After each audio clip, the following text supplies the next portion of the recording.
Joining us on the hotline right now is the general manager of the New York Yankees, our buddy, our pal, Brian Cashman. Brian, Craig, and Evan, how you doing, pal? I'm good, guys. How are you? We're doing fantastic. Good. We're doing fantastic. So, give us kind of the overview of the moves you made and how you think they better the team.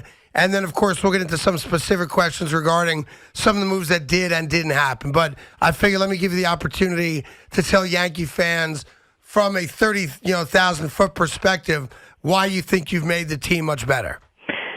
I mean, obviously, the last chance to do what you could to improve the club or attack areas of weakness, and clearly we had some areas that started to creep up on us with some of the devastating injuries to our bullpen, where we lost Chad Green and Michael King. Those were really difficult losses. Castro also earlier than that went down. And so all of a sudden it started to create a lot more pressure on Holmes and Loizaga, who was down already also, and then Chapman, who had been struggling, and so our pen took on a radically different look. So approaching the deadline, trying to improve upon choices for our manager as he navigated things, because we obviously have August and September to play through, despite having a nice lead. You want to make sure you have some legitimate choices that can allow the manager to match up here as we move forward. So then also the rotation, there was very few high-end starters that clearly got moved, but we certainly wanted to get our hands on one of them if we could. We feel we accomplished that goal with the addition of Montes, and that was main. And then obviously trying to relocate Joey Gallo, that just wasn't working here, and then replace Joey with an alternative, and that was Andrew Benintendi, who has played in a big market already, has been in the postseason, was having a really good year, and does hit, his profile is a little bit different than Joey's, and so those are what we have to show for our efforts. But there was a lot of different areas that we pushed in on, but ultimately what we were able to pull down was this. And then in the end, the Montgomery trade for Harrison Bader. Bader's obviously on the IL, but we're getting access to an elite defender in center field. Well, let me ask you about that specific trade, especially in lieu of the acknowledgement that the pitching staff, because of injuries, wasn't what it was a few months ago. I'm of the belief, and please tell me if I'm wrong, that the Montgomery trade for Bader had to be a companion trade that then didn't come through to acquire another pitcher, because if it's not, I don't understand why you'd get rid of a good pitcher when pitching something you're trying to improve. No, that's fair. But I could tell you're wrong about the companion trade. The only imports that we were interested in were anything high end, towards the front end if you could get. And obviously if you imported like a replacement, for instance, or to soften the blow of losing Monty, then with Montas, when he reports and he'll be activated for Sunday's game, then you're going to have to take some high-end guy out of the bullpen, that ultimately the way things in the game is played. So we looked at things through the lens of October. There's risk associated with trading a quality every 5-day starter, but to access the caliber of, for instance, Harrison Bader, who was a Gold Glove center fielder last year in the National League, it has to pay a price. So ultimately, we have to get through August, and it's not that's easy. There's risk associated with that. We have Cole, Montes coming, we have Cortez, we have Tyon, we have Herman, we have Schmidt waiting in the wings, and then we have obviously a somewhat reconstructed bullpen, and then September the rosters expand, and Sevy comes back mid-September, and he'll have five. He'll have his rehab games prior to this, and he'll have 5 regular season starts before the postseason. So it's a little bit of a tightrope there, but we feel like it, in theory, lines up better for lanes to be driven in October for a manager if we did it this way. Do you view Bader when he comes back? And you mentioned his defense. He's a brilliant defensive player, but do you view him as an everyday player in this lineup come October once he's healthy? Well, he is an everyday player when healthy, and I think that comes down to how, Booney wants to line things up, and that probably is what's the opponent, what ballpark we playing in, who's on the mound, that type of stuff. Where's Harrison Bader in his in his cycle, of coming back, and how's he looking? But so there's a lot of different lanes he can drive with him, which would be again, when we can unpack that present, it would be as a starter, it would be as somebody off the bench to steal you a bag, it would be a defensive replacement. So if he decides to line up in a whatever ballpark, if Stanton's in right, assuming everybody's healthy, if Stanton's in right and Judge is in center and Benintendi's in left, then he's a defensive replacement if he chooses, if everything's, the way it is, if Benintendi's in left and Hicks is in center and Judge is in right, then he's a choice off the bench, to steal a bag. But, he's also obviously a legitimate choice to be the everyday guy at the same time. So it just depends on how things shake out, where he's at in his progressions, and who's on the mound and what ballpark we happen to be playing in. You mentioned Severino. Was Severino moved to the 60-day IL because of just numbers game of making sure you had room on the 40-man, or was it, hey, we just don't think he would be ready to pitch at the major league level until mid-September? No, he's not ready to be pitching. So just like right now, Harrison Bader's not on the 60, but if we need to move him to the 60, we can, because it's the time frame that he's already served and the time frame until he's back. So that's a different, like if my roster gets jammed up, there's flexible pieces that we can move guys to the 60 or not. And so Miguel Castro recently was moved there. Prior to being moved there, he was always a choice to be put there just because of the time frame. So same with Sevy. The only difference in Sevy's case was that he just never mapped out with our trainers, that it would take so long. So he was under the false belief. Gotcha. He was under the false belief when he got, when he got upset that he got put on the 60, he thought he was going to come back in 2 weeks to start pitching in the major leagues, right, which is ridiculous. So talking to Brian Cashman, GM of the Mets. Are you Yankees? Mets. Are you? Well, are you comfortable? I mean, I've thought about that a year ago. Are you comfortable with Luis making those rehab starts and then maybe making, not many starts at the major league level just because of the date, and then being a key starter in the postseason? Do you think that's enough time to have him in the postseason rotation? Yeah. We already saw how he went through his last year. We brought him back as a reliever because we ran out of clock for a similar injury, although last year's injury was much more severe. So he'll have his rehab starts to build up to safely and properly, his workload, because as a starter it takes a lot longer. And then he'll have access to 5 regular season starts in the postseason. In the regular season before the postseason. And so that should be more than enough time to be sharp and at his best, performance levels. And so between his rehab starts and that's assuming everything goes right, and there's no guarantee with that either. So hey, Brian, we live in a world now where everyone tries to jump the gun to be the first reporter to break this story, to break that story. And the sad part of that is a lot of people throw a lot of crap against the wall, and there's no basis to it, there's no fact to it, but who cares? They got their name out there, right? And you deal with that, I'm sure, as much as anyone, having to answer agents' questions about rumored trades where there may or may not be any fact behind it. So there are 2 guys that the Yankees publicly, not through the Yankees, but through these reporters and insiders were connected to. And I wonder if you could just shed some light on the reality of whether or not you were involved. And the 2 guys are obviously Ohtani and Soto. Did the New York Yankees make an offer to the Angels and Nationals to try to acquire either or both of those guys? Well, I could tell you, I can't answer that directly, but I can tell you I engaged the 29 other opponents of ours at all levels of their rosters for what was in play and ask about players that might not even have been in play, and see if I could coerce those opponents to put them in play. And so that's the nature of the beast. So ultimately we made a lot of moves with the hope and belief that we've improved the roster, and therefore in theory our chances. But this is all we can show for our work. And me on behalf of all GMs in the game, there's so many conversations and failed efforts on a lot of different platforms that, you have nothing to show for it. But, right. So it'd be me, my staff. Mike Fishman did an amazing job, connecting with his people. And then you got, your personnel below, sure, Mike and myself, whether it's Jim Hendry or Matt Ferry or Mike Pinsky or, Tim Naring and at all. They're all engaging various personnel in various locations along with scouts in the stands. And there's so much stuff that people are information sharing. Hey, what about this? And it starts running up, and you got to vet it. And so it's a lot of work. In the case of Soto, because he was traded, and it was like this secret that everyone knew, hey, they're going to trade Juan Soto, and they did. He went to San Diego. Did you, and I'm sure every team called, they should. Did you ever think, we've gotten some traction here, this could happen? Did it ever get that far in the discussions with Mike Rizzo? No. We were, no.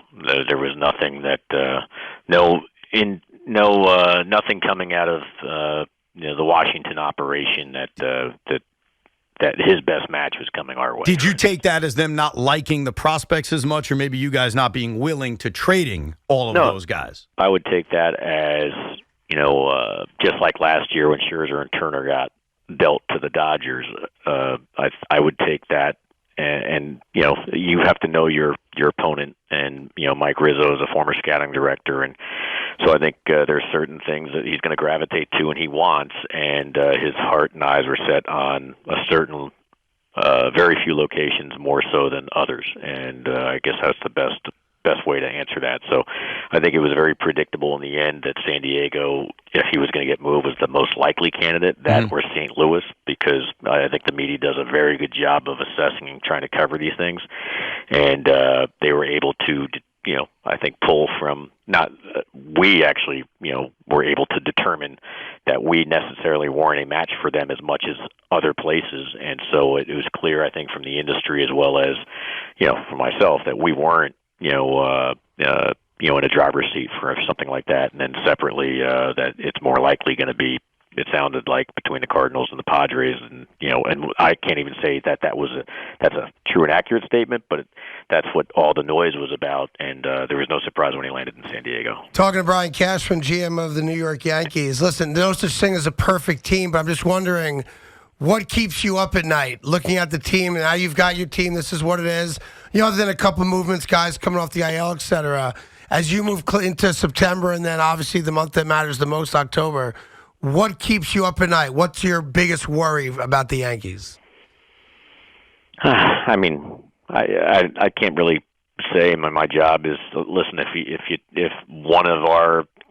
any of our important outfielders goes down, or infielders or catchers or so injury. It just comes down to it.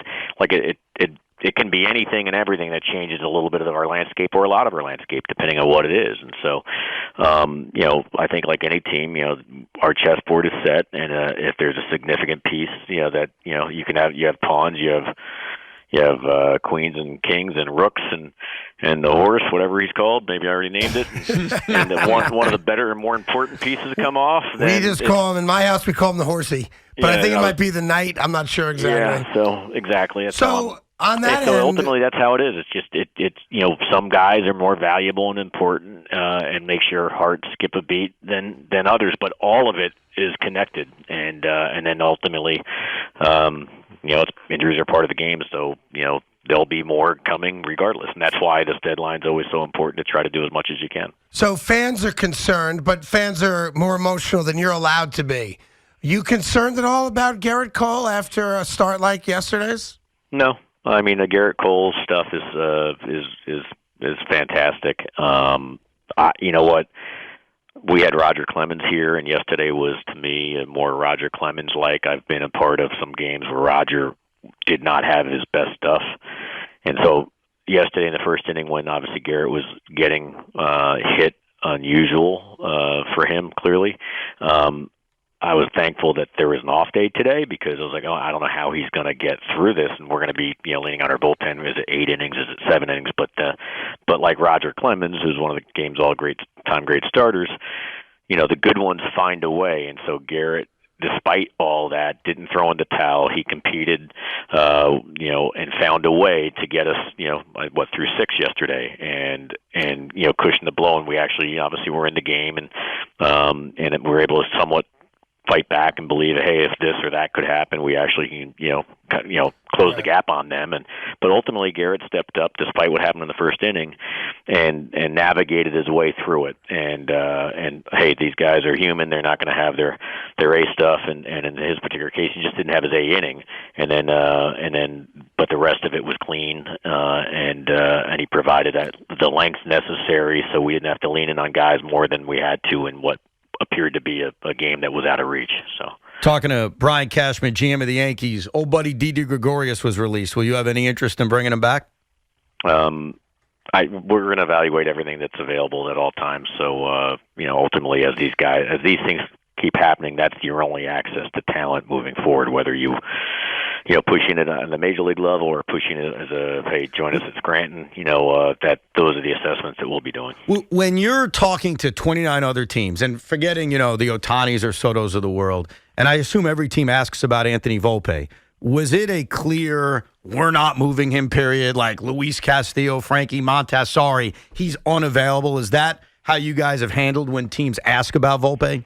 This probably comes from experience. Like, I don't want to go publicly and saying, he's not available, because then ultimately everybody else that's behind him, per se, is going to say, well, I guess I am, So I would just say, some are are more obtainable than others, and the guys that we moved, they were tough decisions to do, and they're really quality players. Are going to have big league careers, and but you have to give to get, but we're also excited that we've retained what's definitely within the top 100 prospects in the game, players like an Anthony Volpe and a Jason Dominguez and Peraza, the shortstop, and there's a number of other guys still here in the system that we're excited, and on the top end of it, especially, although our system is now depleted further by some of the moves we just made, but we do have some high-end pieces that are potential impact guys in the future moving forward that excites us. So, but I'd rather not say one is unavailable, and that which implies others could be. I just don't think it's fair to the people, because they are human beings, and that's the aspect of the job that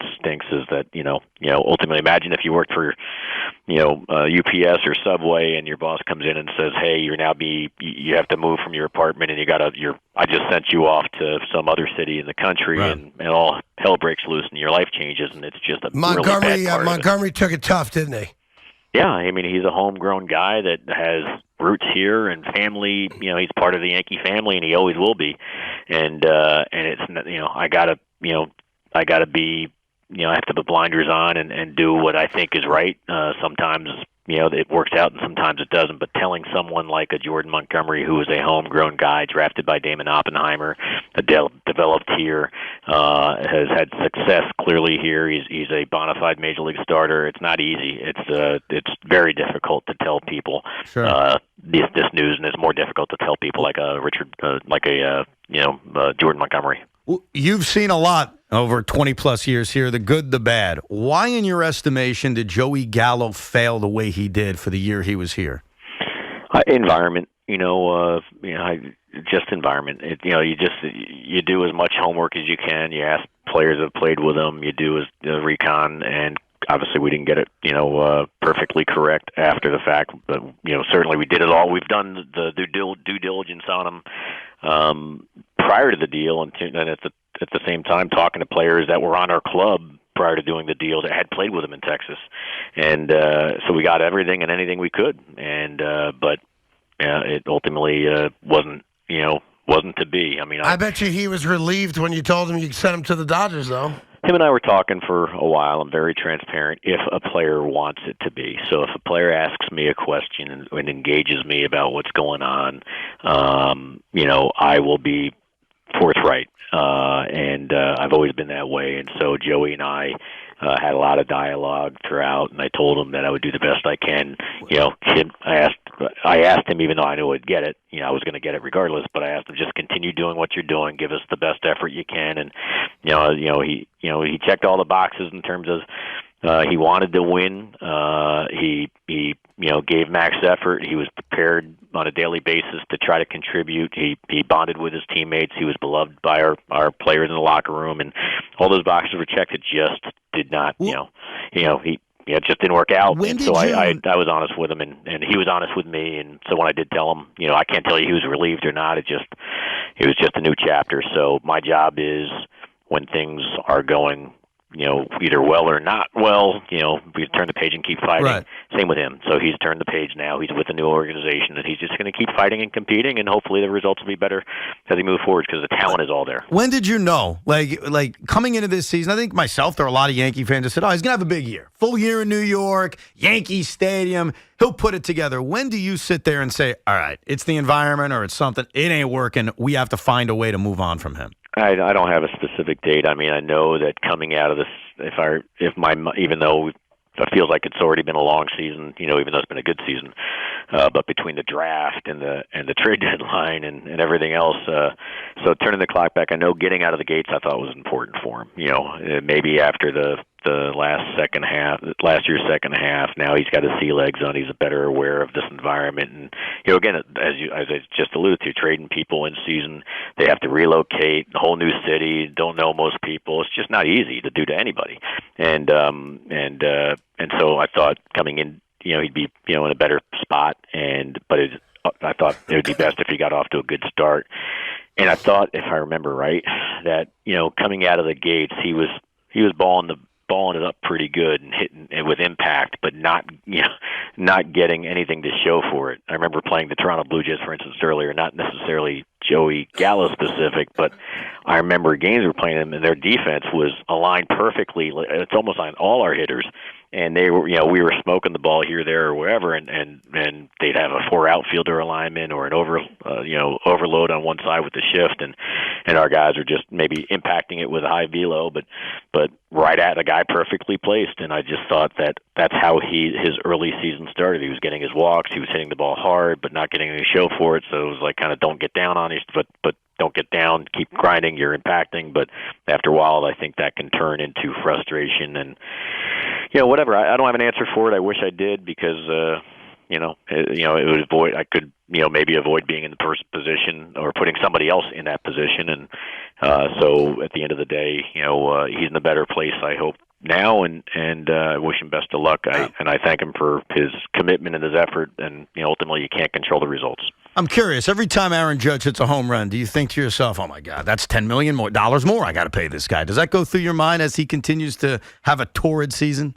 No, I mean when we concluded this spring, on our attempts to sign him at that point, obviously, his hopes are always every year to have a great season, and our hopes are like, hey, I hope you have an MVP season, and he's backing it up because that's good for him, and it's also good for us and good for our team, and so it's an amazing run he's been on, an amazing season that's propelled us to this point, and that's certainly we all hope, himself included, that that it continues all the way through October. Going to wrap it up here in a second with Brian Cashman, general manager of the Yankees. Personal question. Is there a reason you haven't signed an extension at this point yet with the Yankees?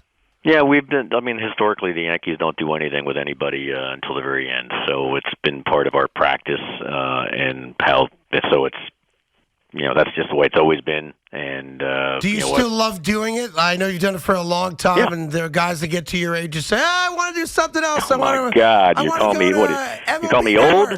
I'm a 55-year-old man. Yeah. I'm not old chicken anymore. I am a spring chicken. You think so? Because you repel buildings once a year, but I know what's going on with you. I'm gonna call the WFAN's HR department and say you're insulting older people. You would not be the first person to do it. I just wonder this. Do you love it as much as you did, say, 10 years ago, 15 years ago?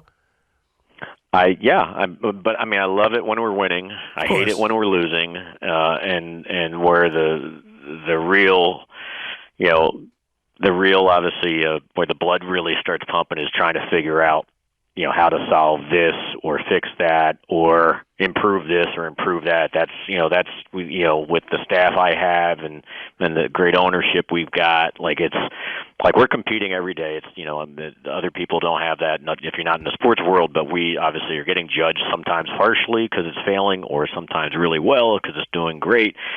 But that's the environment I love working in, and I love, there's that old A-team stuff, where was Hannibal or whatever with the cigar, and he's like, I love it when a plan comes together. Right. Well, I love it when plans come together, and I certainly hate when they fall apart. So from that standpoint, and I know everyone listens to the radio, reads the newspapers, when you make the moves you made to go into this season and they're panned by everyone and fans are calling for your head, and then bang, Yankees get out to the best start they've had in a long time, best record in baseball for the majority of this season. Is there any aspect of that, even all these years later, where you want to say, told you I know better? No. Not even a little bit? No, because I understand, it's all driven from, our fans want the same thing, which is, the best talented team they can possibly enjoy for that upcoming but season. But you never want to call Evan an idiot? No, because, I got too much respect for the game, and going in, I make every decision that I'm a part of, and it's not just me. It's I'm getting a lot of good advice from a lot of good people that are smarter than me, and ultimately I'm the one that has to make the recommendation and live with the better or the worse with my owner, and then our fans with the end result.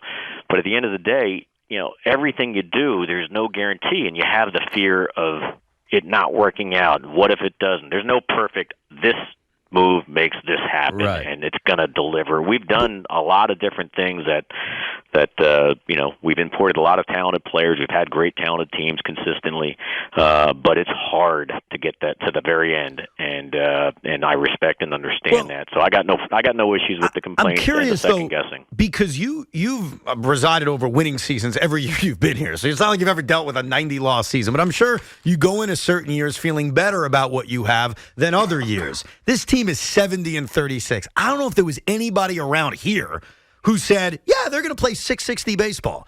Did you expect this start? Last year I did. last year's team I felt underperformed. And, we had, and I don't even remember all the reasons why now. And then this year's team I think is more of a, even though there's been some changes and adjustments and imports and stuff like that, that's true of every year. But I just felt like last year's team, we got knocked out in the wild card game, 91 wins, I thought was better than it played. But there's no guarantees. These are really hyper competitive athletes that obviously have to be fine tuned and especially at the right time, which is October, and injuries can change things, and performance levels rise and fall, and some guys overperform and you get the benefit, some guys underperform, and hopefully some other aspect of the roster replaces that unexpected underperformance. But I thought last year's team was a significantly better product than it delivered, but that's baseball. So you go back to the drawing board, you try to digest what happened, and if there's areas that you can fix, and try to fix it with the available market to you, and then what the payrolls happen to be, and you go back at it if given the chance. And that's when, going back to your question, when given the chance, I like what I do. I like being a part of it, and I'll try to do it as long as I can. But while I'm given the opportunity to do, but anyway, going back. Am I surprised by this year's team? I feel like our team was really good last year, and this team is a different version of last year's team, with obviously changes. But I'm more frustrated that we didn't perform as well as we should have last year, and I'm thankful that this year's team is doing it. But none of it matters unless it plays in October. That's it. Yeah, is it true that you're going to a specific game this weekend solely because you want the John and Susan bobblehead? I'm sorry, what's that? I was told that one of the reasons you're going to be first in line at Yankee Stadium this weekend is you want the John Sterling and Susan Waldman bobblehead that's being given out. Oh, that's fantastic. Congrats to them. I never, until somebody texts me with, hey, can you get me the Jerry Garcia bobblehead? Or I don't know what they give away here, to be honest. That's how locked in Cash is. There you go. I don't know what they give away. They don't deliver them to me, so when they're showing up, I don't really know what the pregame stuff is or the giveaways, but I know they're really good. And I tell you, like the Nestor Cortez T-shirt and these bobbleheads and stuff, I know they're popular as hell. That's when I find out stuff is coming. You find out after the fact when someone in your life says, "Hey, by the way, could you get me a bobblehead?" Okay. Well, I think John and Susan deserve a bobblehead without a doubt. They've been obviously amazing at what they've done for so long. So, and congrats to Susan for going in the Hall of Fame. Yeah, she's in the Radio Hall of Fame as a trailblazer in our industry for sure. And it's a great lifetime accomplishment. Well, Brian, listen, always appreciate your time. Thank you very much for joining us. We'll see you at the stadium for the Subway Series. I look forward to talking to you down the line. Thank you. All right. Be well, guys. Thank you, Brian. All right, there you go. So, okay. Anything out of that newsworthy for you? Didi Gregorius, not off the table. Well, then, how about that? He wants to be respectful. I mean, what's he going to say? He's cooked. He has a 580 OPS and can't play defense at shortstop. Why the hell do I want him? Oh, he didn't say that, though. No, he's not going to say that. Is my high point. SNY, thank you, Grubhub. News, I find it interesting that they knew they had no shot at Juan Soto. That is interesting. I think sometimes we think of Jason Dominguez and Anthony Volpe and say, come on, how can they not have a shot at Juan Soto? But clearly Mike Rizzo had his eyes elsewhere. They view Harrison Bader as, he's that everyday player. Look, I get it. Late in games, guy's going to come in for defense. Late in games, he's going to be a pinch runner. He's a better version of Tim LaCastro, essentially. It still is odd to me, and I actually agree with your hypothesis, even though Brian's not going to say it, and I kind of get why. There had to be something else. Montgomery for Bader doesn't make a lot of sense. Yes.